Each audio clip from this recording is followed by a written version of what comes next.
ज्याप्रमाणे आपण वस्तूंची देवाणघेवाण करतो, अगदी तशाच पद्धतीने प्रत्येक देश हा एकमेकांकडून विविध गोष्टी घेत पुढे जात असतो, ग्लोबलाइज होत असतो। भारताने जगाला भाषा, ज्ञान, अध्यात्म, कला, धर्म या बाबतीत अनेक गोष्टी दिल्या, हे तर आपल्याला माहीतच आहे। अशा प्रत्येक संस्कृतीने, प्रत्येक देशाने जगाला काही गोष्टी देऊ केलेत। आर्किटेक्चर पासून कायदा आणि शासनापर्यंत अनेक क्षेत्रात प्राचीन रोमन अग्रगण्य होते, हे आपण ऐकून असाल। त्या गोष्टी आपण त्यांच्याकडून शिकलो, आत्मसात करत गेलो। पण याच रोमन साम्राज्यातील एक अशी गोष्ट आम्ही तुम्हाला आज सांगणार आहोत, जी खरं तर ऐकून तुम्हाला किळ असेल, पण त्या काळी स्वच्छतेचा एक भाग म्हणून ती गोष्ट महत्त्वाची होती। कोणती होती ती गोष्ट, जाणून घेऊया या व्हिडिओच्या माध्यमातून। नमस्कार, तुम्ही पाहताय रंजक गोष्टी, जाणून घेण्याची तुमच्या हक्काची जागा म्हणजे आपलं गाजावाजा।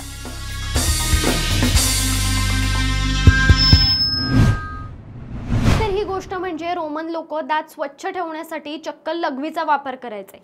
हे ऐकून तुम्हाला थोडं आश्चर्य वाटेल, पण हे खरं आहे। रोमन लोक कपडे स्वच्छ करण्यासाठी, दात घासण्यासाठी लघवीचा वापर करत असत।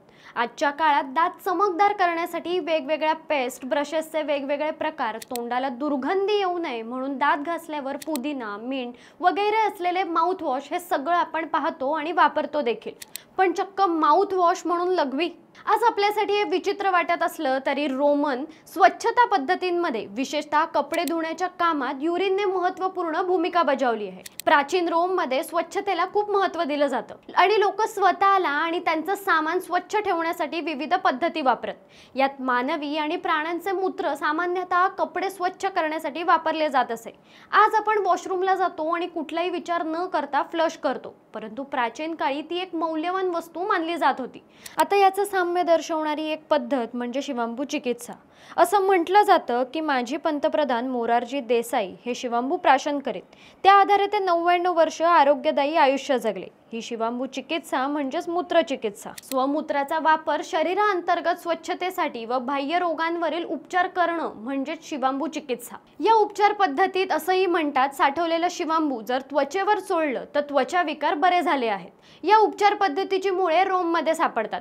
खरं तर प्राचीन काळी जेव्हा ब्रश, टूथपेस्ट, क्लीन्झर हे सगळे शोध लागले नव्हते, तेव्हा रोमन लोक मानवी आणि प्राण्यांच्या मूत्राचा वापर माउथवॉश म्हणून आणि दात चमकवण्यासाठी करत होते। एकंदरीत प्राचीन रोमच्या लॉन्ड्री पद्धतीमध्ये मानवी आणि प्राण्यांच्या मूत्र दोघांची भूमिका होती। यामागचं कारण म्हणजे मूत्रात असलेले रासायनिक घटक जसे अमोनिया, नायट्रोजन आणि हायड्रोजन यांचे संयुगे, तसंच फॉस्फरस आणि पोटॅशियम यांसारखी महत्त्वाची खनिजे आणि रसायने, ज्यामुळे स्वच्छता होते। आजकाल स्टेनलेस स्टीलच्या भांड्यांची, काचेच्या भांड्यांची स्वच्छता करण्यासाठी जे साबण, लिक्विड सोप वापरले जातात त्यात अमोनिया असतो, त्यामुळे भांड्यांचा चिकटपणा जाऊन भांडी स्वच्छ, चमकदार होतात। रोममध्ये अशी लघवी वापरून कपडे, दात स्वच्छ केले जात होते। रोमन लोकांचा असा विश्वास होता की मानवी आणि प्राणी दोघांचेही मूत्र हे दात पांढरे करतात आणि त्यांना किडण्यापासून वाचवतात, म्हणून त्यांनी हे माउथवॉश म्हणून वापरले आणि टूथपेस्ट बनवण्यासाठी ते प्युमिसम मध्ये मिसळले।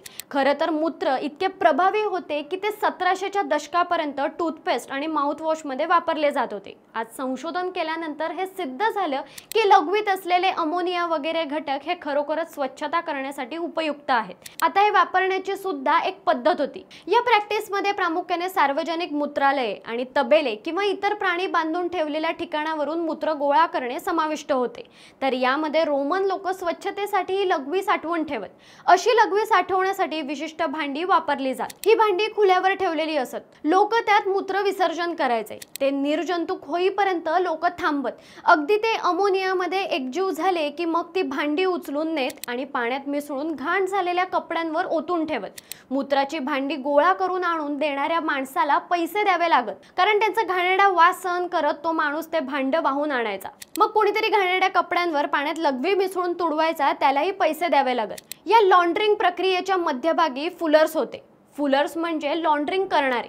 यांनी रोमन समाजात महत्त्वपूर्ण भूमिका बजावली होती। फुलर्सवर कापडाची साफसफाई आणि देखभाल करण्याची जबाबदारी होती। ते सार्वजनिक मूत्रालयांमधून मूत्र गोळा करायचे, जे संपूर्ण शहरात होते, आणि ते त्याचा साफसफाईच्या प्रक्रियेत वापर करत असत। खरं तर प्राचीन रोममध्ये मूत्र इतके लोकप्रिय होते की रोमन सम्राट नीरो आणि वेस्पाशियन यांनी यावर कर लादला होता। त्या काळी व्यक्तिगत युरिन म्हणजेच लघवी कर हे सार्वजनिक मूत्रालयात मूत्रसंकलनावर ठेवला जात असे। जोपर्यंत रोमन लोकांचा संबंध होता बाजारात सर्वोत्तम आणि म्हणून सर्वात महाग मूत्र पोर्तुगाल देशातून आले। स्वच्छता एजंट म्हणून मूत्राचा वापर हे प्राचीन रोममधील जीवनाचे वैशिष्ट्य होतं। आज आपल्यासाठी हे विचित्र वाटत असलं तरी रोमन लोकांसाठी ही एक सामान्य आणि स्वीकारलेली स्वच्छता पद्धत होती। तो त्यांच्या दैनंदिन जीवनाचा अविभाज्य भाग होता। या प्राचीन गोष्टी ऐकायला घाण वाटते, पण ती त्या काळातील एक गरज होती।